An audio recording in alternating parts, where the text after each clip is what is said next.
Œuvre de Maria Valtorta, tome 1, chapitre 44, intitulé L'édit de recensement. Vision du dimanche 4 juin 1944. Je vois encore la maison de Nazareth, la petite pièce où se tient habituellement Marie pour les repas.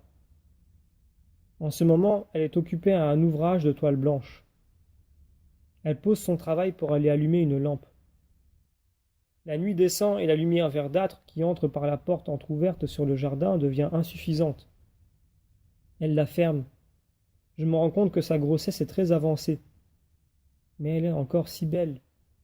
Sa démarche est aisée, et gracieux est tout son comportement. Rien de cette lourdeur que l'on remarque chez la femme qui va bientôt donner le jour à un enfant. Seul le visage est changé. Maintenant, c'est la femme. Tout d'abord, au temps de l'Annonciation, c'était une toute jeune fille, au visage calme, mais qui ignore, un visage d'enfant innocent. Depuis, dans la maison d'Élisabeth, au moment de la naissance du Baptiste, son visage s'était plus affiné, sa beauté avait mûri. Maintenant, c'est le visage tranquille, mais empreint d'une douce majesté de la femme qui atteint sa perfection dans la maternité. Marie, maintenant, est devenue réellement la femme, pleine de dignité et de grâce. Même son sourire s'est épanoui en une douceur majestueuse. Comme elle est belle. Joseph entre. Il semble revenir du pays, car il entre par la porte extérieure et non par celle de l'atelier.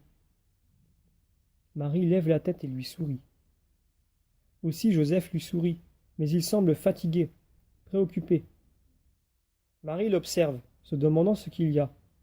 Puis elle se lève, prend le manteau que Joseph est en train d'enlever et le pose sur une banquette. Joseph s'assit près de la table. Il y appuie le coude, la tête sur une main pendant que, préoccupé, il caresse sa barbe de l'autre main. Tu as quelque préoccupation qui te fait souffrir? Demande Marie. Puis-je te consoler? Tu es toujours ma consolation, Marie. Mais cette fois, c'est un gros souci pour toi. Pour moi, Joseph? Qu'y a-t-il donc?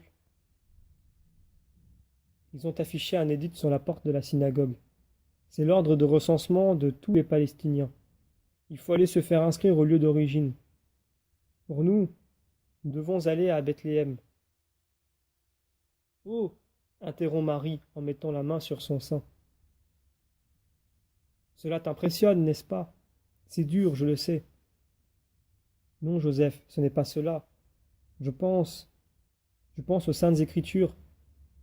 Rachel, mère de Benjamin, et épouse de Jacob, dont naîtra l'Étoile, le Sauveur. Rachel enterrée à Bethléem, dont il est dit: Et toi, Bethléem Ephrata, tu es le plus petit canton de Juda, mais de toi sortira le dominateur,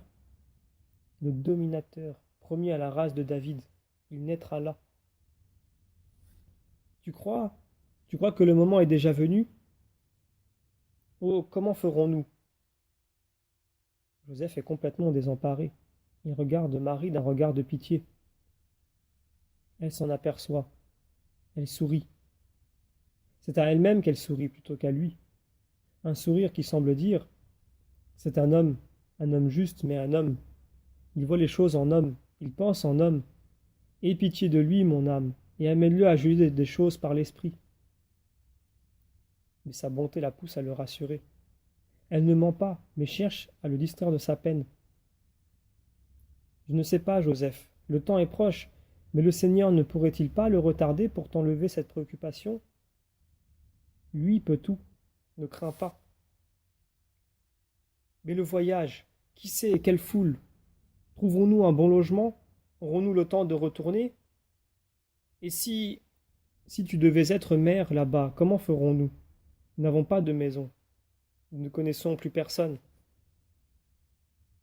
Ne crains pas, tout ira bien. Dieu fait trouver un refuge à l'animal qui doit avoir son petit. Voudrais-tu qu'il ne le fasse pas trouver pour son Messie? Fions-nous à lui. N'est-ce pas? Fions-nous toujours à lui. Plus l'épreuve est grande et plus il faut avoir confiance. Comme deux enfants, mettons notre main dans sa main de père. Lui nous guide. Soyons-lui tout à fait abandonnés.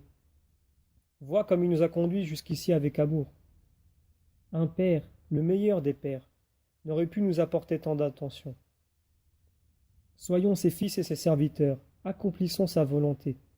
Rien de mal ne peut nous arriver. Même cette Édith, c'est sa volonté. Qui est-il donc, César? Un instrument entre les mains de Dieu. Depuis le moment où le Père décida de pardonner à l'homme, il a fixé d'avance les événements pour que son Christ naquît à Bethléem. Elle, la plus petite cité de Juda, n'existait pas encore et déjà sa gloire était annoncée. Il fallait que cette gloire se manifeste. La parole de Dieu ne saurait mentir. Et elle mentirait si le Messie naissait ailleurs. Et voilà qu'un puissant se lève, si loin d'ici. Il nous a conquis et veut connaître le nombre de ses sujets. Maintenant, et alors que le monde est en paix. Oh, qu'est-ce que notre petite fatigue! Si nous pensons à la beauté de cet instant de paix, Joseph, pense-y, un temps où il n'y a pas de haine dans le monde.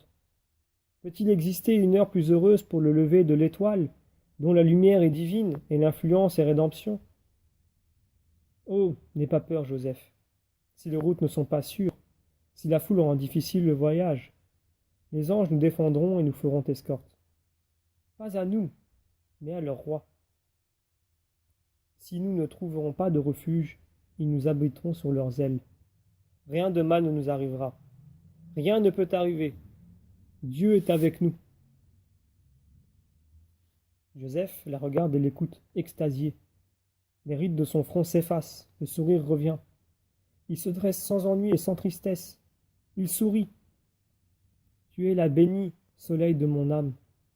Toi, la bénie, tu sais tout voir dans la lumière de la grâce dont tu es rempli. Ne perdons pas de temps alors. Il faut partir au plus vite et revenir au plus vite. Car tout ici est prêt pour notre fils, Joseph. Tel il doit paraître aux yeux du monde. Rappelle-toi-le. Le Père a entouré de mystère sa venue, et ce n'est pas à nous d'en enlever le voile. Lui, Jésus, le fera quand ce sera l'heure. La beauté du visage, du regard, de la physionomie, de la voix de Marie quand elle dit « Jésus » ne peut pas se décrire. C'est déjà l'extase. Et sur cette extase, la vision s'évanouit.